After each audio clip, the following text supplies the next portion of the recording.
AI is changing the software industry faster than anything we have seen before.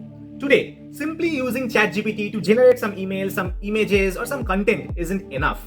The people who will dominate the next wave of technology are the ones who understand how AI works and how to build AI applications using LLM. And this skill is going to differentiate between the AI users and AI creators. So in today's session, we'll be building a real AI system using real world data, and we'll build an AI chatbot using Python and using large language models. Before we start coding, let's understand what actually happens inside LLMs.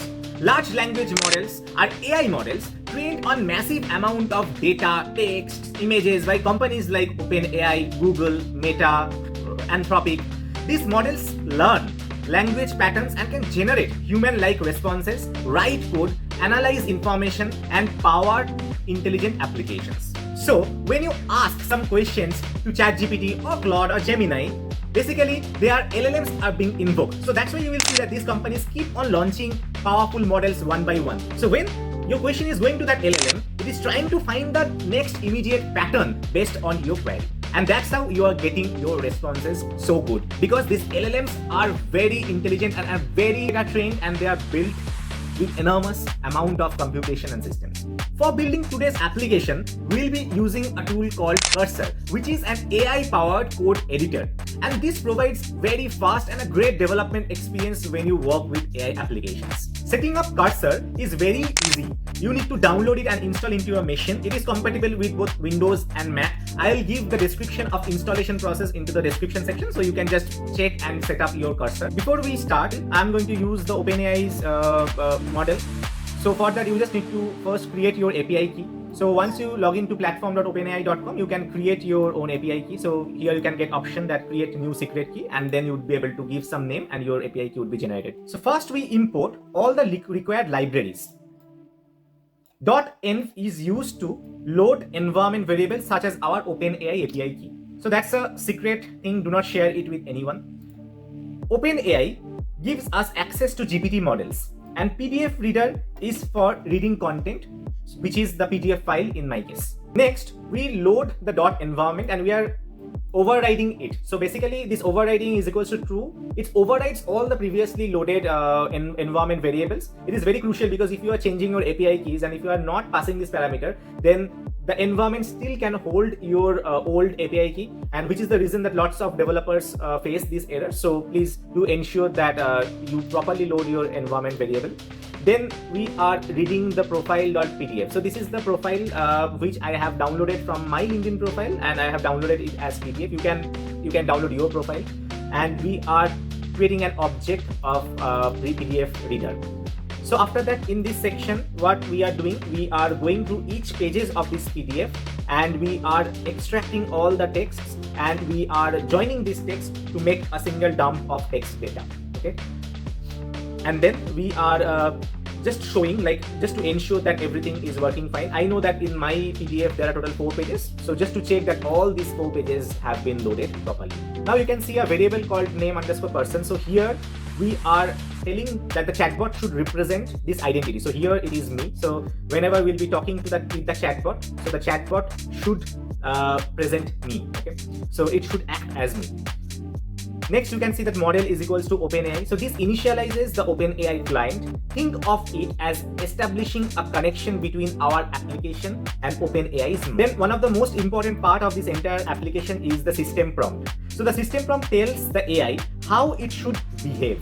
Okay, so you can see that I have given the rules, and I have also told that your job is to answer questions as if you are, and I have passing my name over there, right? And all these informations I have asked it, like, to maintain a professional and friendly tone, answer naturally, so that it shouldn't feel like a chatbot is replying. And then we are also injecting the entire text which we extracted from the PDF file. Next, we are creating a conversation memory, because when we will keep on chatting, I want the chatbot to memorize what all the conversations that took place. So that's why I am creating a conversation memory for the same. So this is a conversation list which I have created, and this is just the system prompt.copy. So whatever system prompt I have given, so that it can hold the context, I am just copying that thing, and that's how I am initializing this list. Okay, and then as the conversation will progress, it will keep on amending the user prompt and the answer which the model will generate. Now we create a function called get_response where we will pass the user prompt, right? So this is basically the function which handles the complete interaction with OpenAI.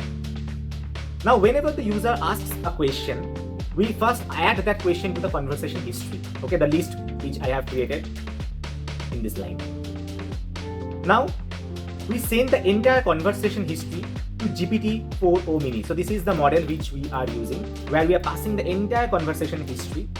The model then processes the system information, the profile information, previous chat history and current user question, and then it generates a response.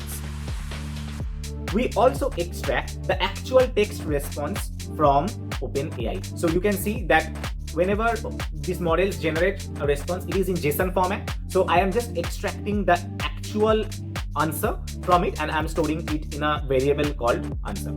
And then we are also appending that an answer to the conversation list, which will then store as my memory, which I'll then again pass it to the next iteration if the chat keeps on going. While we start the chat interface, this block will basically run the Python file, okay, and it gets executed. So there would be some welcome message, and you can see that there is an infinite chat loop. Until and unless user prompt is to say quit, it won't quit out of it. Otherwise, it will keep on continue.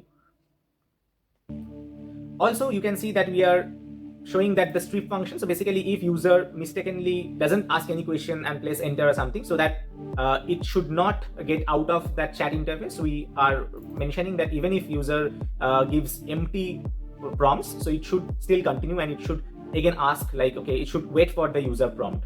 And once we are getting the user prompt, we are passing it to the function which we have defined at the top, and we are getting the answer which we are returning from that function, and we are just printing that answer. So now let's run this chatbot. I have run this Python file and it is asking me, it is waiting for my prompt basically, which is the user prompt. So let's say that I am some external agency or some recruiter who wants to know about that profile. Can you please introduce yourself and tell me what is your first company? Okay. So let's ask this question. See, it is saying that I am Karnab Sengupta, and it is exactly giving me the appropriate information which is there in my LinkedIn profile. Okay, if I just ask this chatbot, what is your total experience? And it is saying that yes, my first company is IBM, which is absolutely right here. And I have asked my total experience and it is saying that, okay, I have a total 12 years of professional experience. Okay. Now, if I ask something out of the context, let's see how it behaves. What is your father's name?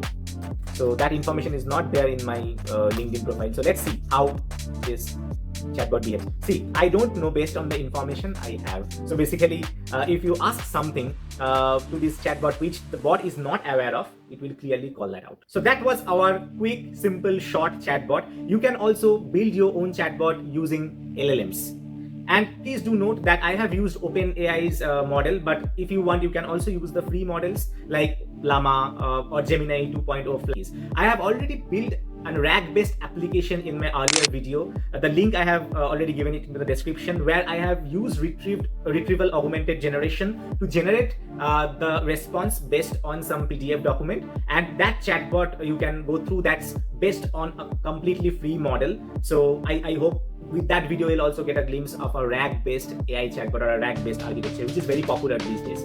So with this, this video comes to an end, and I hope you have enjoyed today's video. If you have done so, please do like, share and subscribe. Again, I keep on posting AI-related content on my channel every week. So if you also want to stay up to date, please do subscribe and share the channel with your friends, and stay tuned. See you in the next video. Take care. Bye.